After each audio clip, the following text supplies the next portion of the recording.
but we'll be at 1 Corinthians chapter 9, verse 24 through 26. 1 Corinthians chapter 9, 24 through 26. Before I read that, I was looking today and I came across a joke, or saw a joke today, and I remembered hearing it, and I can't remember if it was something that I'd seen before, or if it was something during Sunday school. It may have even been one of Mr. Jimmy's Ho-Hum Crashers months back, but I really enjoyed it, and I thought it was very fitting for today. But there was a woman, and she goes to the Super Bowl, and she sits down in her seat and everything, and there was a man that was close by, and he noticed that right next to her was an empty seat. And he found that to be very odd, so he looked over at the woman, and he sort of gave her a look and pointed down, and she said, "Oh, it was my husband's before he died." And the guy sort of felt bad, and he said, "I'm very sorry." He said, "Yet I'm really surprised that another relative or a friend didn't jump at the chance to get this seat that was reserved right here at the Super Bowl." And the lady replied, she said, "It beats me. They all insisted on going to the funeral." So, I thought that was fitting since today was the Super Bowl, which is we starting in a little bit, but she said they all wanted to go to the funeral for her dear lost husband. But anyway, our scripture reading tonight from 1 Corinthians 9, 24 through 26. If you would stand for the reading of God's holy word. "Do you not know that in a race all the runners run, but only one gets the prize? Run in such a way as to get the prize. Everyone who competes in the games goes into strict training. They do it to get a crown that will not last, but we do it to get a crown that will last forever. Therefore I do not run like a man running aimlessly. I do not fight like a man beating the air." The word of God for the people of God. Well, as y'all know, today is the Super Bowl, so I figured it was only fitting that our message tonight tie into to Super Bowl weekend. As I said earlier this morning, somebody scheduled the Super Bowl at the same time we were having evening service here at Poplar Springs, and that's one of those things that happens from time to time.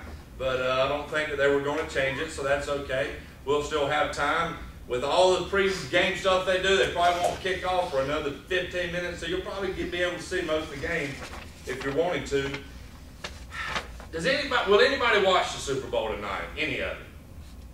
All right. Will anybody watch it, not so much for the football, but just for the new commercials that'll be coming out? There's a lot of people that will watch the Super Bowl, and they might watch the whole thing. They might do bits and pieces. Some may watch it just for the commercials. I do like the football aspect of it, but I also like the commercials. That's the thing that everybody will talk about tomorrow, whether you're a football fan or not. And but I am sure that in New England, all the Patriots fans, the people around there are very excited. I'm sure in New York with the Giants fans, they are really excited. In Indianapolis, they've been partying all week. They're excited. That's where the Super Bowl's at. So there's a lot going on. And there'll be a lot of people. A matter of fact, I know for a fact that there's a lot of people right now that have already left to go to Super Bowl parties. I actually passed some houses along the way where the people were already forming and cars were pulling up. And it's easy to figure out that they're getting ready for a Super Bowl party. So some people are having parties, some people are going to parties, some people are, just enjoying everything that is involved around this. I want to talk about life, but I want to talk about it in a football type of analogy. To begin with, let me ask you a question. Anybody here ever heard of the movie Forrest Gump? Does anybody know what I'm talking about? In the movie Forrest Gump, according to Forrest Gump's mama, do you know what life is like? Life is like a box of chocolates. You never know what you're going to get. Do you believe that? Is life like a box of chocolates? You never know what you're going to get. Lots of times you may think it's one thing and it's something completely different. I think that life is like football in a lot of sense, and I'm not the only one that thinks this way. I want to read you something I think you may find pretty interesting. When I was a young kid, there was a guy that my dad really liked to read, and he had, I can't remember all the names, but one of them was Sitting Under the Grits Tree. If I ever get back to Georgia, I'm going to nail my feet to the ground. But it was a guy by a comedian guy by the name of Louis Grizzard. Does anybody remember Louis Grizzard? Well, my daddy thought he was like the funniest thing in the world. Louis Grizzard said this: the game of life is a lot like football. You have to tackle your problems, block your fears, and score your points when you get the opportunity. And this is true. We do have a lot of things in life. We have problems, we have fears, and as we talked about this morning, sometimes opportunities present themselves and you got to go after them. Now, going back a little bit further, does anybody remember the name Vince Lombardi? Is that a name that okay. Vince Lombardi, as you know, was die-hard football coach, and he said football is like life. It requires perseverance, self-denial, hard work, sacrifice, dedication, and respect for authority. Coach Lombardi also said football is not a contact sport, it is a collision sport. Dancing is a contact sport. See, he was saying it's not just about touching, it's about colliding. Sometimes that happens in life. You ever been going through life and out of somewhere a situation just collides into you? I'm talking about crushes you out of nowhere. I'm not talking about brushes up against you real softly. I'm talking about out of nowhere. Bam! Life is like a football game in many aspects. Paul says again, do you not know that in a race all runners run, but only one gets the prize? Run in such a way to get the prize. Everyone who competes in the game goes into strict training. They do it to get a crown that will not last, but we do it to get a crown that will last forever. Everyone that competes is competing for something. Everybody is wanting to do their best. I don't care if it's in your personal life. I don't care if it's at your job. I don't care if it's for the Lord. Most people want to do their best, and they want to be as good as they can be. They want to run as to win the prize. There's another text within the scriptures from 2 Timothy that says, from Paul, I have fought the good fight. I have finished the race. I have kept the faith. This is when it was getting toward the end for Paul. But life is like that. Life is a challenge sometimes, and it's a competition, and you're working hard just to survive, and you're looking out for collisions coming from left and right. But there are ways to make life a little bit easier if you look at it in terms of football analogy. So in honor of the Super Bowl, I want to say this. Life is like football in three ways. The thing that I heard all the time when I was a younger child was, it's not over till the fat lady sings. Anybody ever heard of that? It's not over till the fat lady sings. I don't think it's said as much anymore, but really it's not over till it's over. That is the first thing. Number two, and I'm going to just highlight each one of those, but number two, you got to know which way you're headed.